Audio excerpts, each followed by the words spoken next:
Welcome everybody. Thank you for joining us. My name is Samantha Choles, and welcome to this webinar on extended producer responsibility, hosted by Fibre Circle, the producer responsibility organization for the paper and paper packaging sector in South Africa. The reason you're joining us is you're probably a registered member of Fibre Circle or you're part of the team. So thank you for taking the time. And the main aim of today's session is to help you understand EPR, Extended Producer Responsibility, and Fibre Circle's approach to the regulations and the various programs that we've implemented or implementing. And hopefully we will address some of the common questions that you as members of Fibre Circle have around things like declarations, fees, etc., etc. And speaking to us today will be Edith Leota, CEO of Fibre Circle, Jocelyn Nadel from Catalyst Solutions, and Martin Botma, who handles our numbers and statistics and declarations. Good morning to the colleagues and our members. I too was struggling to get on, and but luckily I'm here now. So I missed some part of your introduction, Samantha, but I'm sure that you've emphasize the point that this is an engagement for our members, for us to create a common understanding of some of the themes and trends that we have observed in the year of running the scheme, of common questions that we receive from our members. And we are hoping that this session is going to be an interactive session where our members are comfortable to share with us some of the issues they would like clarity on. So thank you very much for that introduction. I would like to welcome the members on behalf of the Fibre Circle team, together with its board of directors, to the first 2023 webinar that we are hosting on behalf of our members. And we encourage your participation, and we look forward to your engagements. If we can just continue into reflecting on the purpose of our scheme and why we exist, and the services that we offer to our members. The Extended Producer Responsibility Regulation is pretty new in South Africa, though around the globe it's existed since the 1990s. And I think from a South African perspective, the timing of this regulation could not have come at a more opportune time when South Africa really needs to look at preserving its fauna and flora for future generations. If I could just go into the slide that you see in front of you, the purpose of our existence. Fibre Circle, as our members know, we are a government-recognized producer responsibility organization. We manage the extended producer responsibility programs that keep paper and paper packaging, which is a renewable product. And I'm glad to say that from our sustainability and from what the future holds, I think that paper is quite a competitive resource because of its renewable and recyclability components. And we want to make sure that we keep it out of South Africa's landfills. As you may or may not know, members, we are fast running out of landfill airspace in South Africa. So it's absolutely critical that we find strategies to collect our material and make sure that we support the circular economy. How we plan to do this as Fibre Circle, we will achieve this by improving paper and paper collection programs across South Africa with a targeted focus on the interventions that we plan to and are already implementing, ensuring that they are measurable and we are able to articulate what we have been able to achieve in addressing some of our waste management challenges in the country. By managing the fees that you have entrusted on us and making sure that they are auditable and that we are complying with the regulation, and ensuring that we are responding to our stakeholder, the DFFE, in ensuring that the information that we supply to them in the different reports that we expected to submit to the DFFE, that the information and the content of that reporting is accurate. And to that end, we rely on the information that we receive from our members and the declarations that they make. Collaboration with regards to our collection strategies and how we plan to recover our material has been very important since the time that I've joined Fibre Circle. It's almost been a year, and so far we've set up those steering committees. There's been quite a number of engagements with our members. We would like more of our members to participate in the structures that we have, so that we ensure that we have a common understanding of the vision and how we are going to achieve our vision of zero paper and paper packaging to landfill. It's a vision that I do believe with collaboration and with efforts around teaming, we will be able to achieve. We are focused on ensuring that we are data-led, and to this end, investments in the development and research of things such as the recyclability standards of what is recyclable in South Africa is work that is top of mind, and investments have been made in that regard. Some of our members may know that we've partnered quite effectively with the Department of Science and Innovation with regards to the research work that we are doing from a recyclability standard for South Africa. And we continue looking at those type of collaborations with different institutions of higher learning. We've just gone into new partnerships that are quite exciting with the University of Stellenbosch and Wits University. And I'm sure some of our members who participate in our steering committees are well aware of these efforts and these projects that we've embarked on. Our board of directors, for our members who may not know, we have Mr. Dinga Mncube, and he's our chairman. He leads our board, and I see there Mr. Net Mailani as well, Jane Maloney, some of you may know, Mr. Raymond Dube, who represents NEMPAC Liquid Cartons, and Mr. Hugh Thompson, who is a representative of Impact Papers. A number of submissions have already been made to the Department of Forestry, Fisheries and Environment on behalf of our members from the scheme.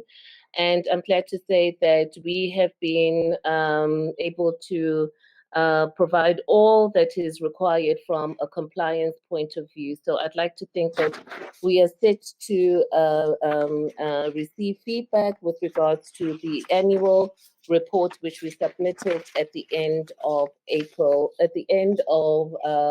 March 2023.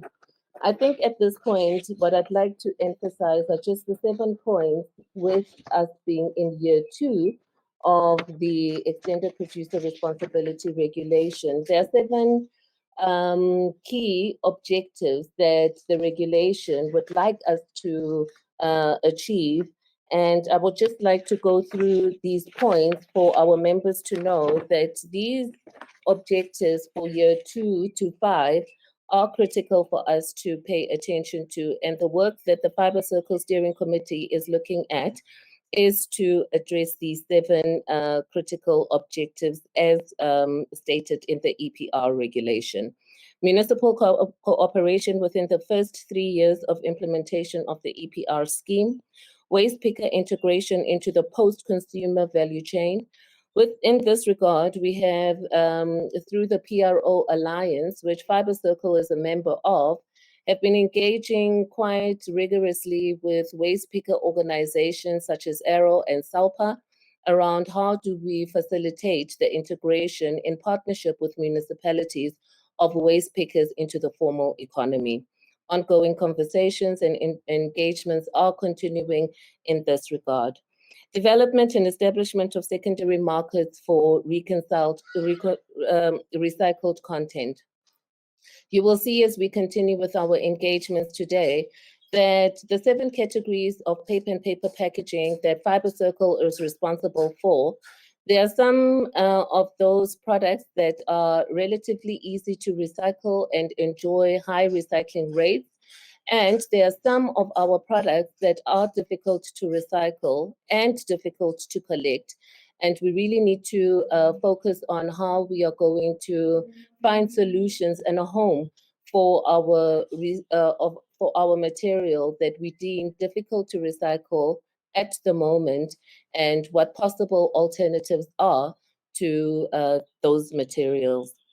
Number 4 is the establishment and operation of new infrastructure within 3 years of implementation, with a preliminary feasibility undertaken within the first 2 years of the scheme, identifying the need for infrastructure.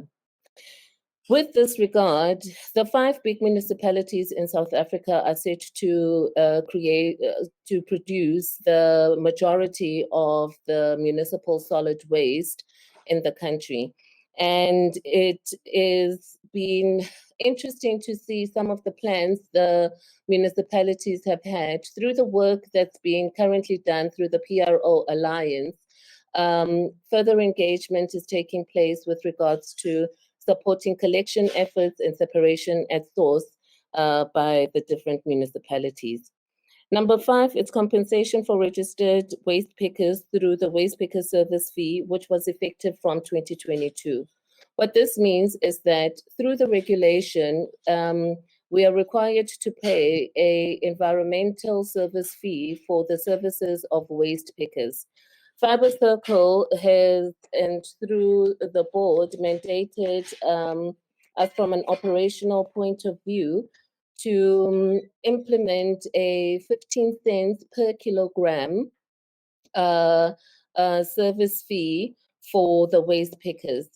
We are piloting this 15 cents service fee with selected buyback centers and some of the waste pickers that have been registered on the South African Waste Pickers Registration System, which is currently being hosted by the CSIR.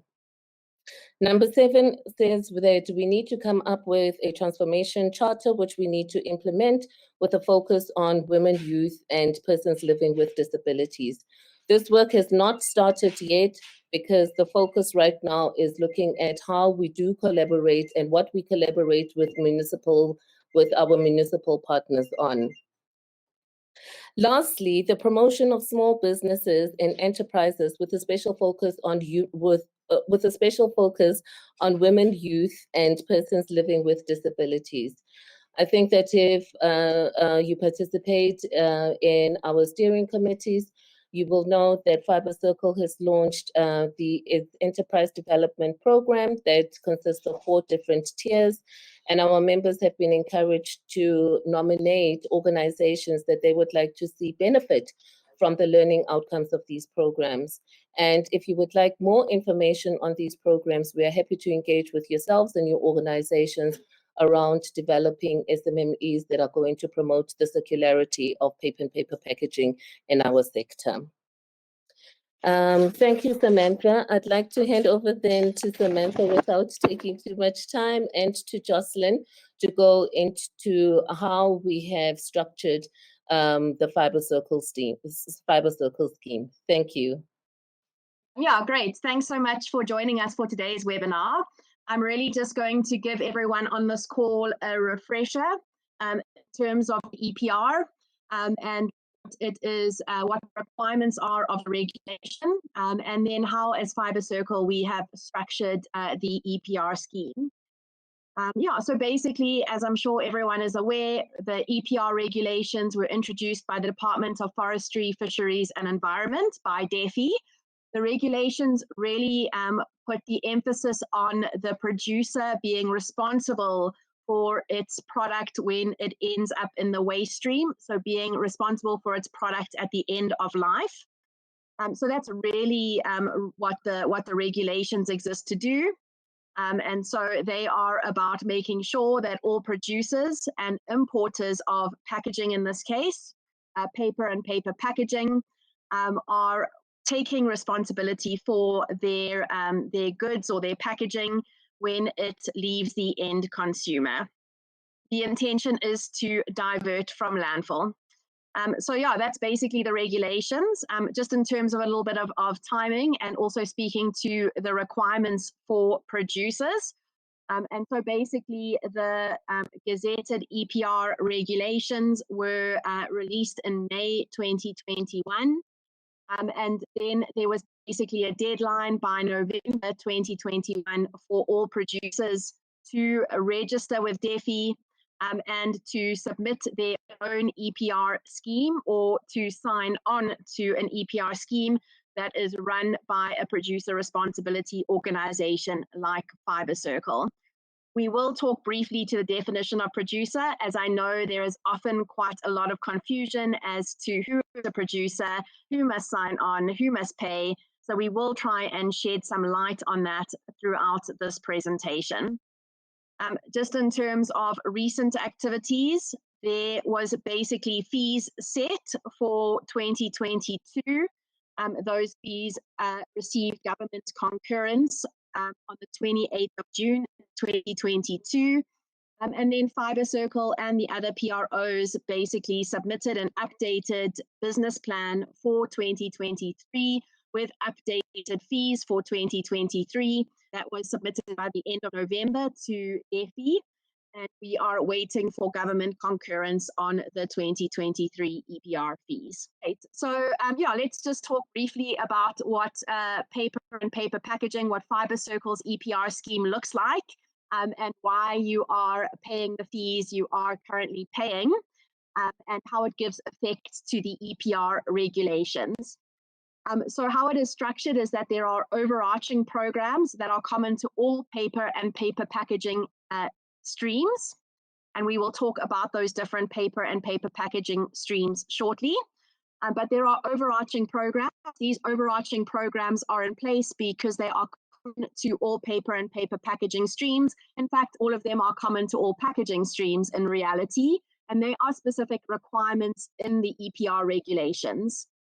The first overarching program is with regards to paying the informal collectors, waste pickers, and reclaimers a collection service fee. So this is a requirement of the EPR regulation. As PROs and as producers and importers, we are required to pay the waste pickers a collection service fee. That collection service fee is determined by ourselves in consultation with waste picker organizations and with the Department of Environment, with DEFI. This is a requirement, so even though we have a high recycling rate as paper for a number of the paper and paper packaging streams, there is still a requirement that we pay this service fee to informal collectors, waste pickers, and reclaimers.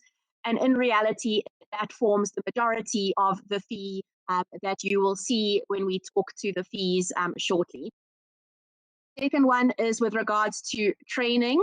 So there is a requirement that we train both recyclers and also waste pickers.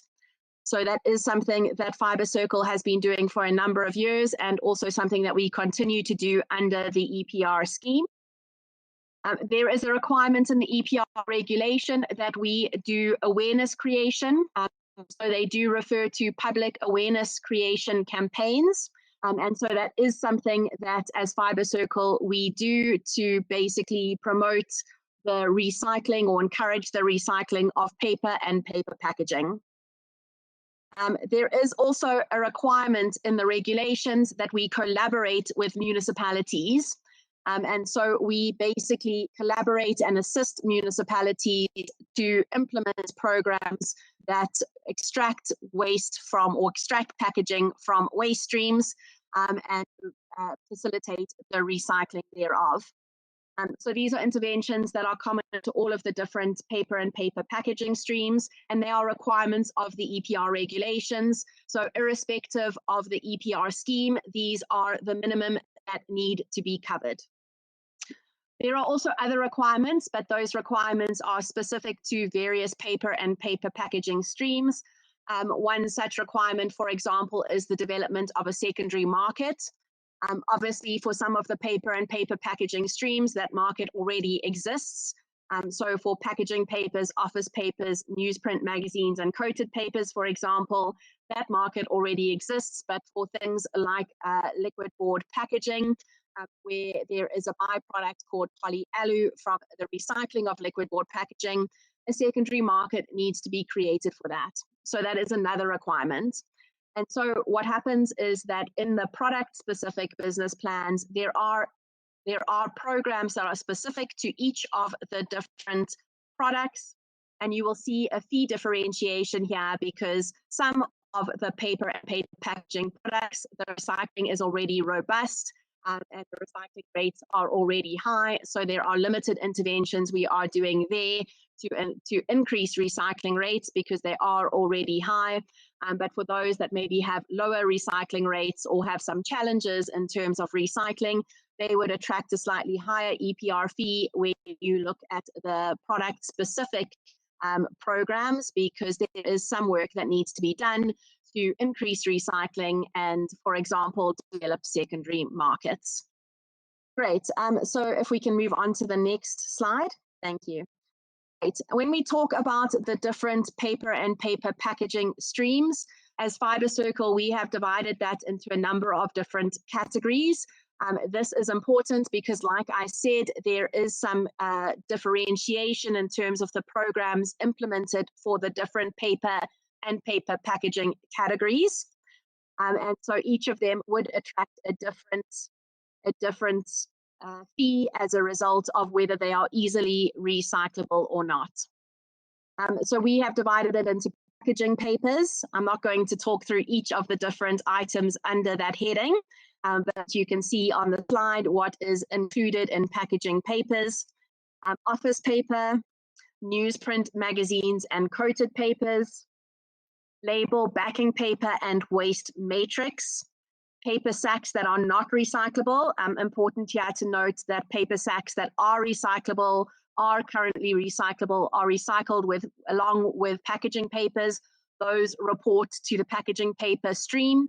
But those that are not recyclable, for example, those that are hard-sized, those are sitting under paper sacks not recyclable. Liquid board packaging, which is basically beverage cartons, and then we have another program for multi-layer paper-based packaging. So those are the different streams that we have. So just important to identify where your product sits and obviously to pay the appropriate fee based on that categorization. We will talk to the fees shortly. In terms of members, I guess the reality is that there is some confusion by people with regards to who is a producer. So in terms of how it is structured, basically a member that is liable for EPR fees. So in other words, a fee-paying member is a member that manufactures paper and paper packaging locally and places more than 10 tons of that paper or paper packaging per annum on the South African market. So that would be your producers of paper and paper packaging. However, we understand that there are also companies that import paper and paper packaging.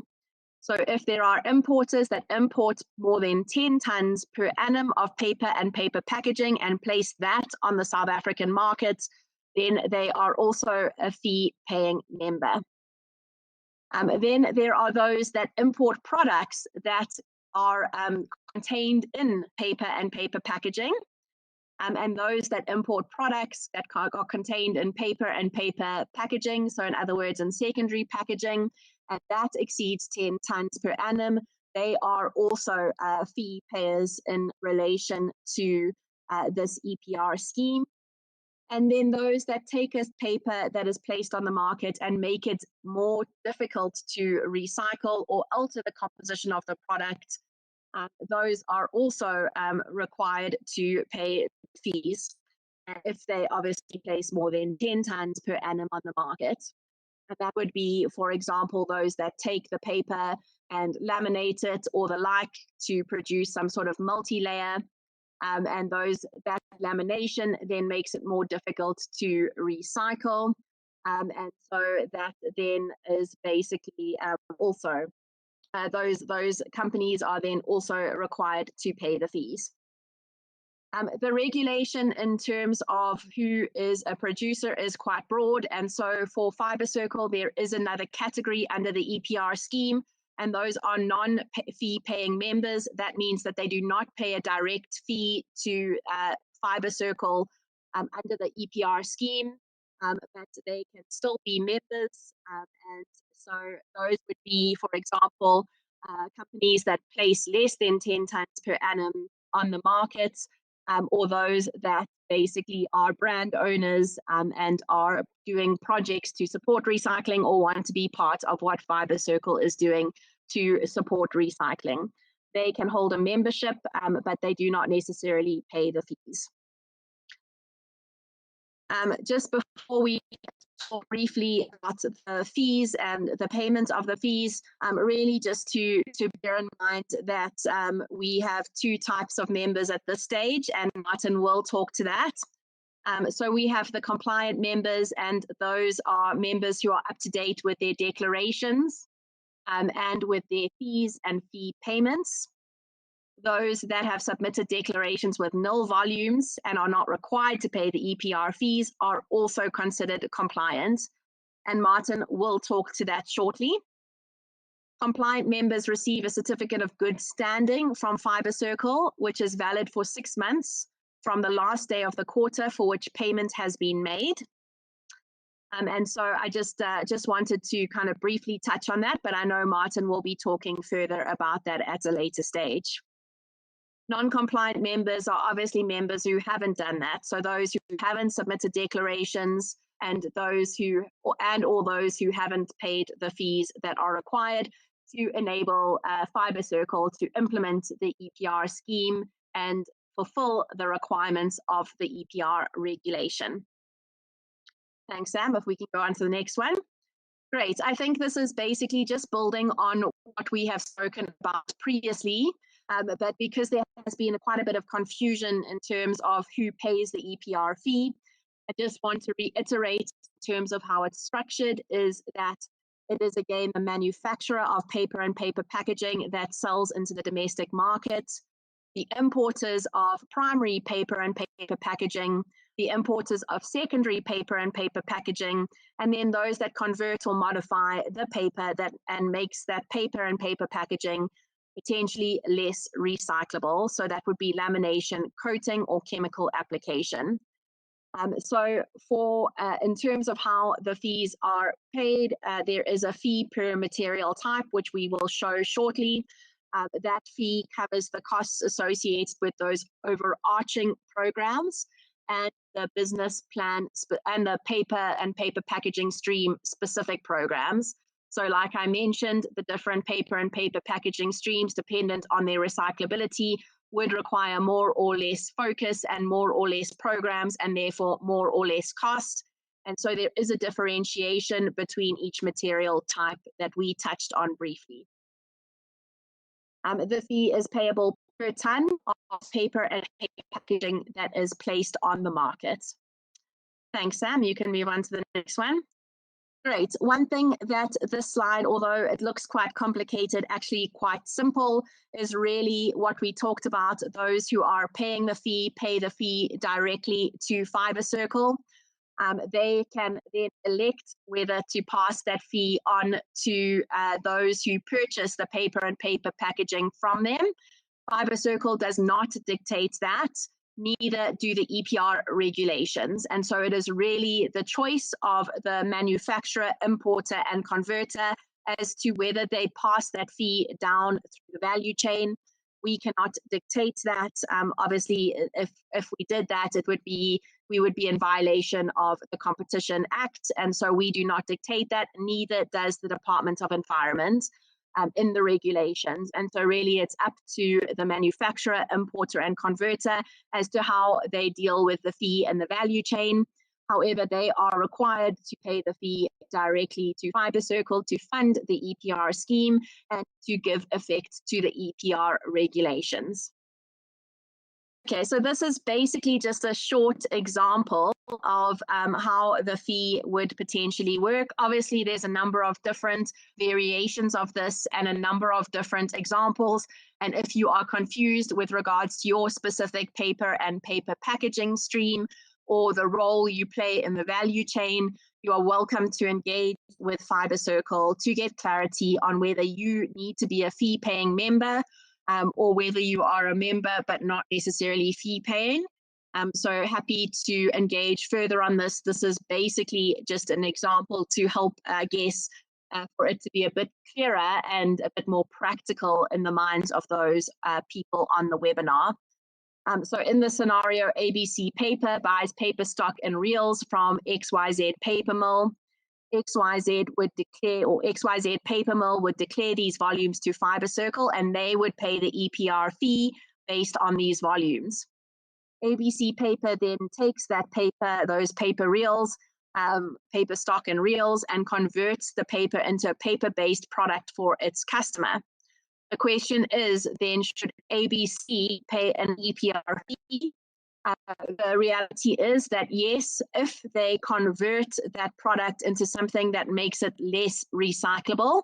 So for example, if they take that paper stock and then laminate it, obviously making it less recyclable, then they would be liable for a fee and they would need to be a fee-paying member. If they do not do that, then they are not required to pay a fee to Fibre Circle. So if they just unsell that paper or convert it into something that is not less recyclable, then they are not required to pay a fee to Fibre Circle. Just bearing in mind that the paper mill, XYZ Paper Mill, like I mentioned, can elect to pass some of the EPR fee onto ABC.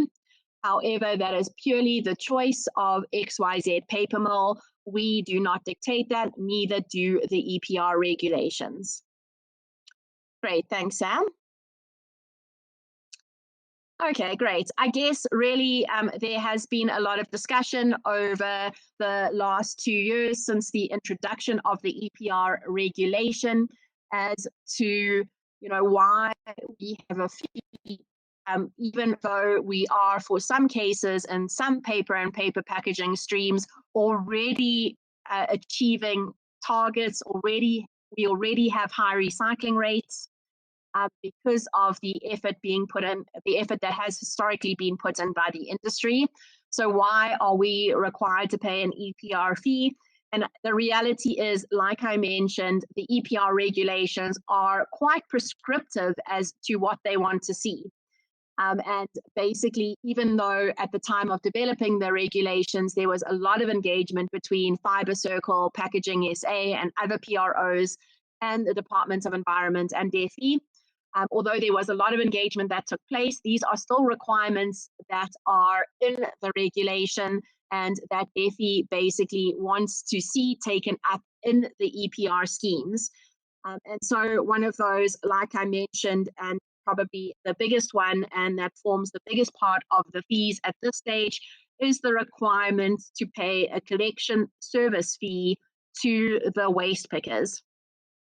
And there are also other requirements which this slide speaks to, some of which we have touched on. There is a requirement to partner with all municipalities to increase recovery of paper and paper packaging. There is a requirement to public awareness creation to encourage behavior change of the public in terms of basically them separating at source and basically them making sure that their recyclables enter the recycling stream. There is a requirement to develop secondary markets. There is a requirement to facilitate transformation. And there is a requirement as well to promote and prioritize the development of small businesses and entrepreneurs. So those are some of the requirements that you'll see on the slide. And that is really why, although we have high recycling rates for some paper and paper packaging streams, like packaging papers, there is still a fee that needs to be incurred to give effect. So if we can move on to the next slide, Sam. great. So these are the EPR fees. This, I guess, shouldn't necessarily come as a surprise to the members. There was engagement that happened in the second half of last year in terms of determining the fees through the steercoms that Fibre Circle run. And those steercoms are still ongoing and give the opportunity for members to participate in these types of discussions. These are the fees that basically were submitted to the Department of Environment, or DEFI, in November 2022. These are the fees that are effective from January 2023. And so you are able from this slide to be able to see where your packaging stream sits and what fees you should be paying to Fibre Circle based on the tonnages that you place on the South African market. Great, thanks, Sam.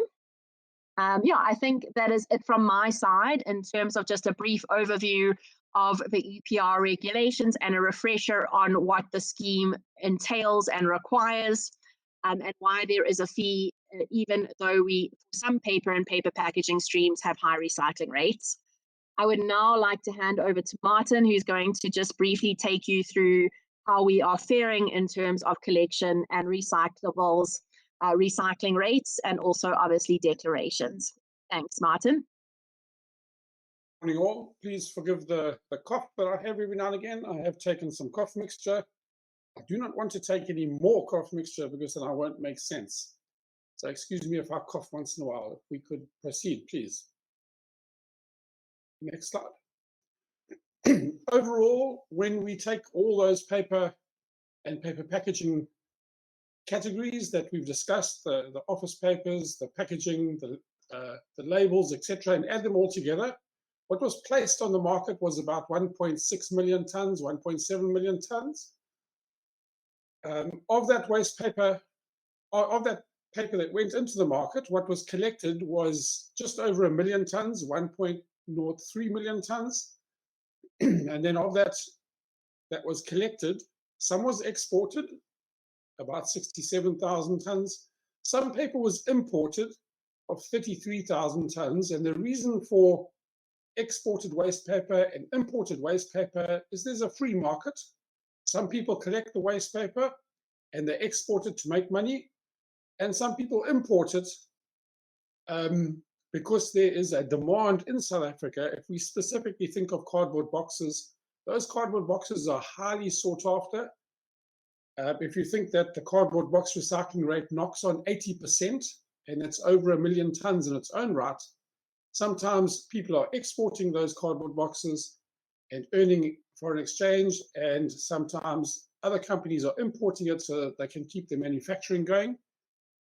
When we talk about the collected waste paper of over 1 million tons, what is recycled into new paper is that 1.004 million tons. And by and large, there's two major categories. The biggest categories in South Africa, cardboard boxes, and that obviously comes from collected cardboard boxes. And the other major category is office papers, and those get converted into tissue paper. Now, by difference, and this is just a simple calculation, by difference, what goes to landfill is the 659,000 odd tons.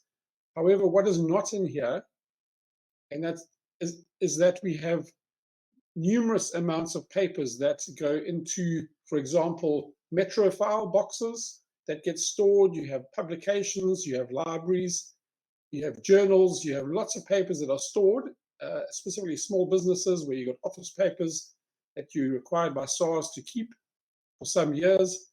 And that is a bit of a difficult area for us to get a handle on. But hopefully in future we'll get a bit more of a handle on that so that statistic can look a little bit better. Can we move to the next slide, please? Here's overall the collection targets and the collection rates. I'd like you to look at straight up is the big category of packaging paper. So the target is 60%, we're knocking on 75%. And that category is in excess of 1 million tons in its own right. It's really huge. The next biggest category is office papers. That's about 200,000 tons in the market. And we are 39%. We're achieving quite nicely there. The next one where there's a lot of volatility is newspapers. There is just over 100,000 tons in total that goes into the market.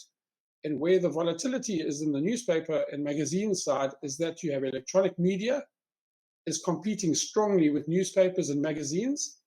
And at the same time, the advertising that goes through these, which normally drives a newspaper's revenues, is leading to the amount of paper going into that market somewhat in decline. And so there's quite a lot of volatility in that category.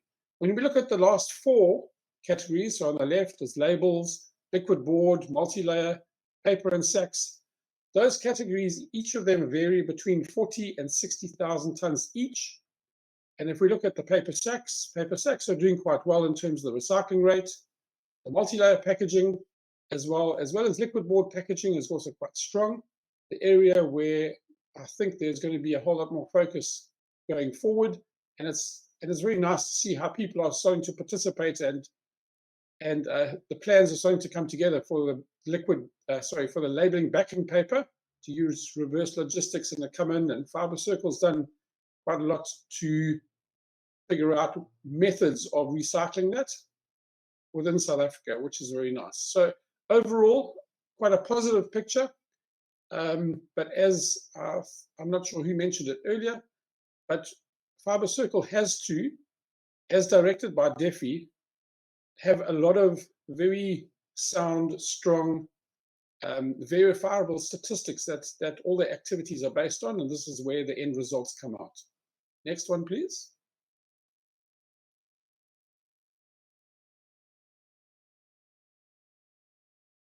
These are the recycling targets, about exactly how much has been recycled compared to the targets. So the first one was collections. This is how much is recycled.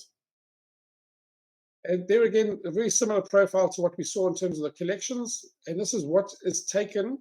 So it's collected, and this is actually converted into a new product. So if I just target packaging papers, 78% of whatever is collected is converted into a new product that then goes back into the market again. So paper sacks struggles a little bit, while the collections are a little bit higher.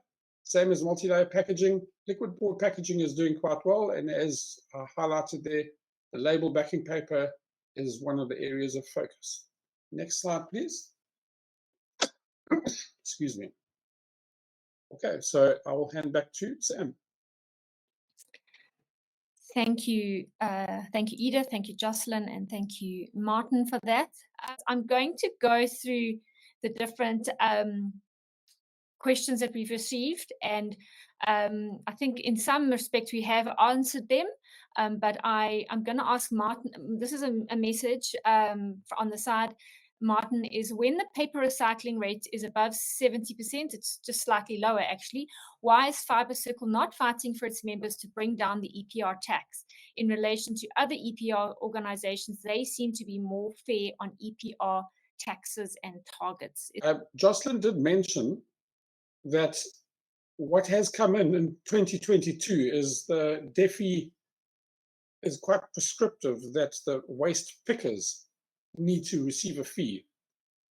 So while there is a huge amount of volume of the packaging papers being collected, we now have to add over and above that to pay that fee to those waste pickers. That's the one part. The other part is, so if we take a rounded figure of 75% of all those effectively corrugated cardboard boxes have been collected, there's 25% which is out there in the marketplace.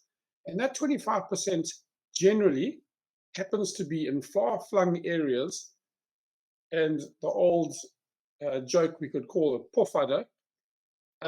But these places are very, very far away, and something actually needs to be put into place to get that reverse logistics if it's necessary, or aggregation across numerous different peoples, or using various retail groups. But there's a whole lot of work around that remaining 25%, which ends up either being burnt or in landfill or somewhere else in the more rural areas. So it might appear that, however, there's still a lot of work to be done. But when you compare the EPR fees across the different categories, the million tons of packaging, the 2 million tons of office papers, the 1 million tons of newsprint, those fees are very low comparatively, and still there's a whole lot of work to be done. Thanks, Martin. Then we've got Randir asks, and I think this was also addressed, and then I think you've also covered this as well, the 15% fee, 15-cent fee for the pickers be billed to the producer, or will this come from Fibre Circle? The intention is that it is being built into the EPR fee, so those fees you would have seen on the slide, so that it can be paid through the EPR, through Fibre Circle, but from the EPR fees. So I think provided you're paying the EPR fees, the intention is that a large portion of that is used to pay the waste pickers, correct? Thanks, Jocelyn. Okay. Thanks, Jocelyn, for that. Sorry, Sam. Yes, that's absolutely correct. But paying the waste picker fee is one element. The regulation says that we must incorporate them in the formal economy. That requires a bit more of an investment around what incorporating them into the formal economy means. And even the facilitation of the payment system, we want to make sure that when we do pay waste pickers, we are able to audit a system and that we are able to audit those payments. So it's a bit more complex than just facilitating a 15 cents per kilogram waste picker service fee. It requires that we put systems and processes in place and invest in software that will be able for us to ensure that we comply and that we are able to produce audits that are clean. Thanks, Sam. Thank you, Edith. That is very comprehensive. And Sanjay, you asked, are we within our rights to pass on the fees to the customers? This was answered. It is not mandatory. You may choose to pass this fee down or a portion thereof down to the customer, and some manufacturers have chosen to absorb it. So it really depends on your own decision. It is not a mandatory fee pass through. Then we have a lot of questions about when the presentation will be made available. Yes, definitely. So we have a question, and Martin, I put it to you, is how would a raw material supplier adhere to this process? E.g., I import paper, sell as is or convert it to different dimensions, not affecting the product composition. What would my declarations entail, as I have not placed packaging product on the market and declarations are essentially raw materials? Would I submit a nil declaration? So if I understand the question, you are importing a paper and you might chop it up and then sell it on. Either way, once you import it and if you are the primary importer, the moment you sell it into the market, you've effectively placed it on the market. That triggers the definition that you need to pay the EPR fee on placing it into the South African market. So now, if I take the example of if you're making exercise books, so you are importing uncoated wood-free, basically office paper, and then you're going to chop it up and put it into an exercise book and sell the exercise book. Now, what you need to see is that office paper is coming in a reel of maybe 3 tons. It's wrapped in a kraft brown paper to protect it. Now, that kraft paper around the wrapping, that's classified as secondary packaging and would need to be declared as kraft paper. What's inside is office paper, 2 or 3 tons worth in the reel. That needs to be declared and classified as office papers, each one triggering a different fee. Now, you might buy some papers locally to supplement this. Those would not, when they're bought locally, trigger you paying an EPR fee to Fibre Circle because it would have been produced locally. When you trim, so when you take that office paper reel, 4 tons, and you run it through your machine and you make your exercise book, and there's a 3% trim that gets trimmed off, that is excluded because you don't sell that trim into the South African market. It's just a technical issue. It's got to do with being fair. But to answer your question, absolutely. You import the paper. The moment you sell it into South African market, you trigger your responsibility to pay the EPR fee to the PRO, in this case, Fibre Circle. I hope that answers.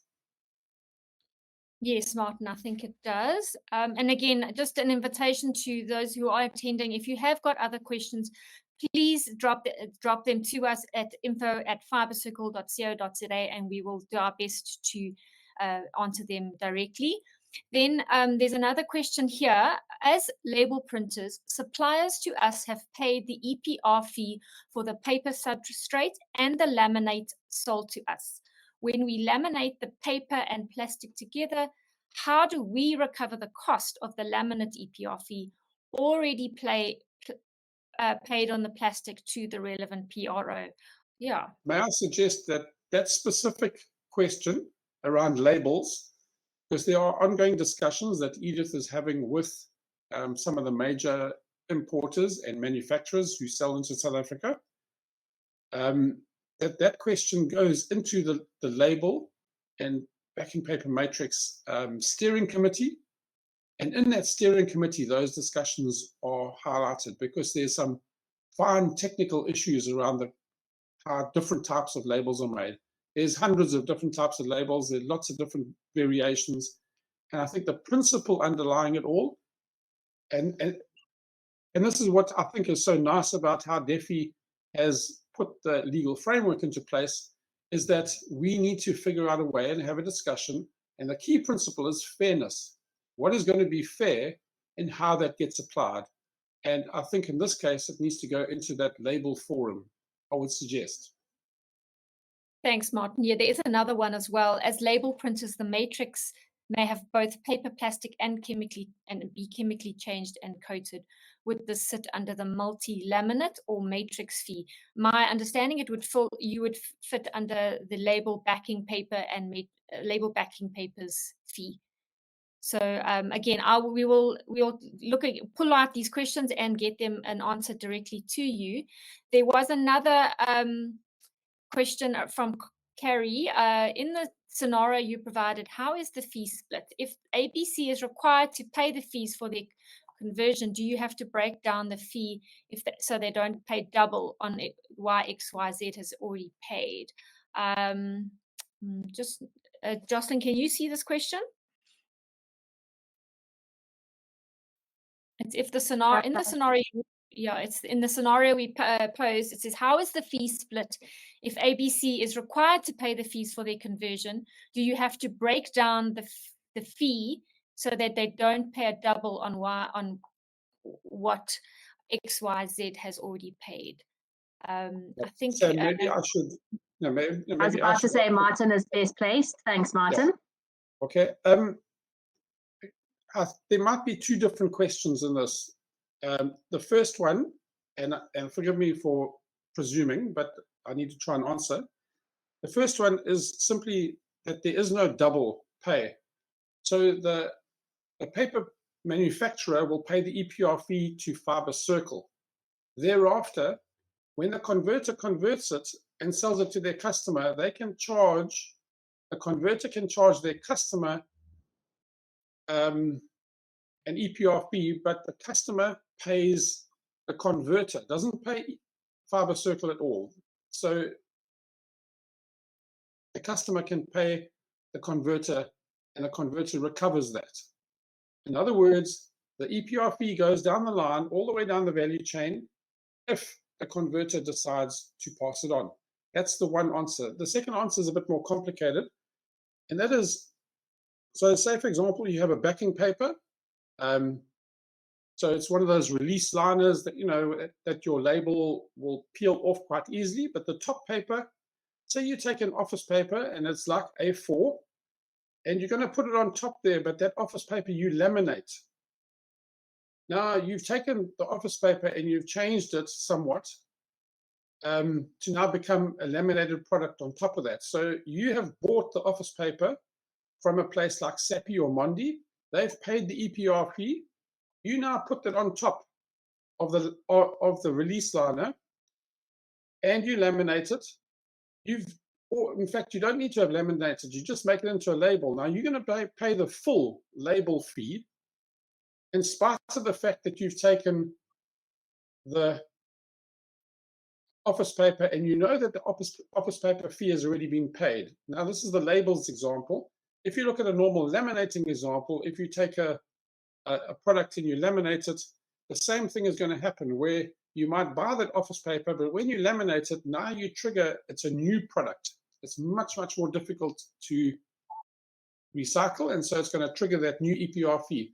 That we can't get around. It's a way of how to manage when a product is changed in terms of its recyclability, and in terms of managing all those tonnages down the market. And yes, there is a slight double billing on that, but it goes around the fact that that paper has been changed substantially in terms of its recyclability. And I think, once again, this specific example, as I'm talking, I'm realizing I might not have answered you correctly or appropriately. So I think we need to pick this one up again. Thanks, Martin. There are quite a few other questions. I have actually copied and pasted them into the chat, but I'm going to go to this one. So while I appreciate costs are spiraling and delivering the mandate is the focus, as well as the fact that year one was a steep learning curve for all, we are, however, concerned that increasing fees is driving inflation. Is it foreseen that the fees should settle year on year into the future? Thanks for that question. I do think that the fees will settle into the future, but I think that if we go back to understanding why does the producer responsibility regulation exist in the first place, and what is the objective of the regulation being enacted in South Africa. So if we take that into consideration and we look at the cost versus value from an inflation point of view, if you have a waste crisis, a looming waste crisis, you need to do something about it. And for the producers and from a policy principle point of view, the issue here is for the products that we put on the market to ensure that the end of their life is we are responsible for it. And it's to make sure that we put the financial investment into taking care of the end of the life of those products. So from an inflation point of view, I do suspect that it does have a bearing on inflation. And from the work that the PRO Alliance is doing in collaboration with other partners, such as the Consumer Goods Council, looking at inflation, the impact of EPR on inflation is one of the projects that we are working on.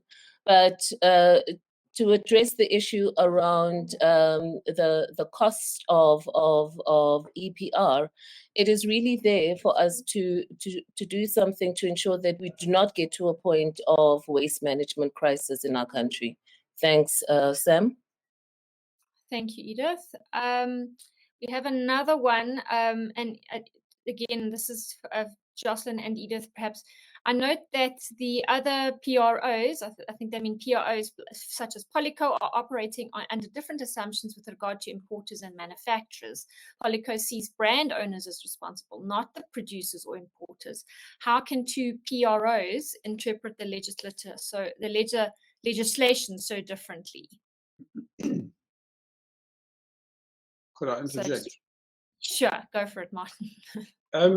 I happened to, because I obviously do the statistics, DEFI came to audit Fibre Circle, and I happened to be in the room where they were interrogating us, if you want to put it that way. Sorry, I don't know the word for that. And my question to them was, what do they classify as a producer? And they were very, very, very clear that a producer is both a paper manufacturer, a paper importer, a person who imports gumboots from Italy in a cardboard box, and that cardboard box lands on the South African market. So that company is then considered a producer. The brand owner also, who does some importing, and there's lots of brand owners who do importing, but they're also classified as a producer when they place the product into the market for the first time. So what I'm saying is that DEFI's view is that everybody is liable for the EPR fee when they place the product into the market for the first time as a producer. And their definition of producer is clearly very broad. covering whoever produces a product that goes into the market for the first time. And then, however, when the comparisons between the different PROs are made, it's where that PRO decides to apply that EPR fee. And in Fibre Circle's place, it's at the point at which that product first enters the market. It just makes it simple. I hope that answers. Thanks, Martin. Yeah, if it has, again, if you feel your question hasn't been answered sufficiently, please do drop us an email and we'll do our best to give you a more comprehensive answer. We have a question here from Carla Breitenbach. What documentation would brand owners need to show that to show that they or their suppliers are compliant in the case where the fee is passed on and when it is not? Carla, I know from having your certificate of good standing is one of the documentation, one of the pieces of documentation, as well as your registration. But I don't know, Mike, Martin, or Edith could come in here in terms of what other aspect, what other piece of documentation would be helpful in this regard. Anyone taking this one? I would suggest maybe, and this comes from a number of interactions with a number of members who and in some cases, so I need to figure this one out. Individual companies backtrack to see what their suppliers are supplying from where, and they track all those invoices back. And I think any member, for example, a brand owner, needs to interrogate their own suppliers. And that audit trail, which is basically on your invoices, your own invoices, forms quite a large portion of that documentation, where you can see whether your suppliers are passing down the EPR fee to you, and you backtracking to see whether those suppliers of yours are compliant. They're not necessarily with Fibre Circle, but they do have a compliance certificate with a paper or plastics or whatever PRO that there is. So it's that paper trail, that EPR fee down the value chain, through the value chain. I think that is also a very important one. Okay, thanks, Martin. There's another one around the double taxing, so-called double taxing. Imported multi-layer product would pay a fee of around 250 Rand a ton, but if we convert a product, we pay the fee on the original product and have to pay the EPR at 250 Rand tons once it is converted. I'm not quite sure what is meant here, and we'll probably take this one offline if you don't mind, and we'll try and get back to you on that. There's another question here. If printer discussions are ongoing due to complexity, how are we to submit declarations? We want to declare ASAP, but the way forward seems unclear at this point. Legally, where do printers stand in terms of the non-compliance risk? So, Martin, maybe you take this one as well. I think if you're a printer and you are importing paper, I think that's where the EPR fee would be applied. But if you're buying the paper locally from a local paper manufacturer, your paper manufacturer supplier would be paying the EPR fee, and you may or may not get that fee passed down to you. Correct, yes. So if the printer is importing paper directly, then that paper they are placing into the South African market for the first time. That then triggers the EPR fee for them to pay, correct? As you know, if they're buying from a domestic supplier, they do not need to declare that. Otherwise, that would be a double declaration, as it were. Yeah. And then there's another question. How do we ensure that our catch net is wide enough? For example, importers of finished paper products who are not registered. I think that's an ongoing situation, and we are getting new members, probably 5 to 10 a month, still ongoing as people become more knowledgeable about this. And this is specifically in terms of those importers. Sometimes people import small amounts, under 10 tons in total. They do declare those under 10 tons, and only when it goes over that 10 tons does it trigger the fee. But more and more people are coming forward. But I think it goes back to what I said earlier, is that as members start to backtrack on their suppliers, whether they have a compliance certificate with whichever PRO there might be out there, as that backtracks across the value chain, then more and more people will come forward. So there's another question here. We add ink, so it's chemically coated as well as laminate. I'm not sure. Oh, this is probably Randir. Let me just check where this question relates to. Randir, you might have to send us that question on email, please, info@fibrecircle.co.za, so we can help you there. There was one other question that was actually relating to they are struggling to, yes, we are struggling to get registered with DEFI. Can we suggest a solution? Sam, if I could, the member that's struggling to register with DEFI is not the only member, and we are engaging with the DEFI technical team around their system. So please, if that member could just send us the details so that we could follow up on their behalf when we do our engagements with the DEFI technical team.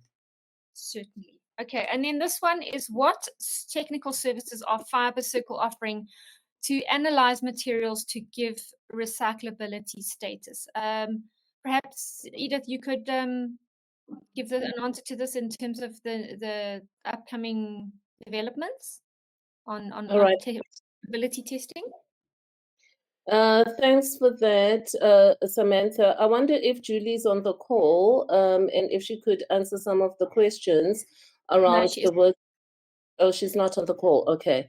I'm happy to answer that question. So from a technical point, Fibre Circle, with the investments the co-investment that we've received from the DSI, are working on a recyclability standard for South Africa. And that means that if you have material that you would like to test, its recyclability from a South African point of view, please do send us a request for that, because we have the capability at the moment to conduct bench scale tests on the recyclability of the material in South Africa.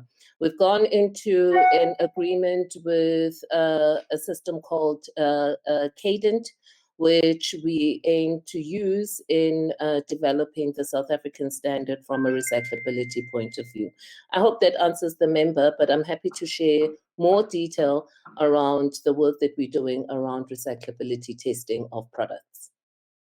What are the recycling options for label backing paper? This is from Joanne de Roche. Edith, do you have Joanne. Okay. Sure, thanks, Samantha. Thanks, Joanne, for your question. At the end of 2023, and I know that, I wonder if Rajiv is on this call, we conducted mill-scale trials on label backing paper. And if you are part of the label backing paper steering committee, you will know that we had positive results from the mill-scale trials that we conducted in partnership with TwinSaver. So what this means is that some forms of label backing paper can be used in the process of making tissue, and that was successful and will be shared in the next year call with the label backing paper steering committee. We are still looking at different options of finding a home for other label backing paper categories, because it's not all of them that are made the same, as Martin alluded to earlier. But I'm pleased to say that the trials that we ran in partnership with TwinSaver have been successful. Thanks, Sam.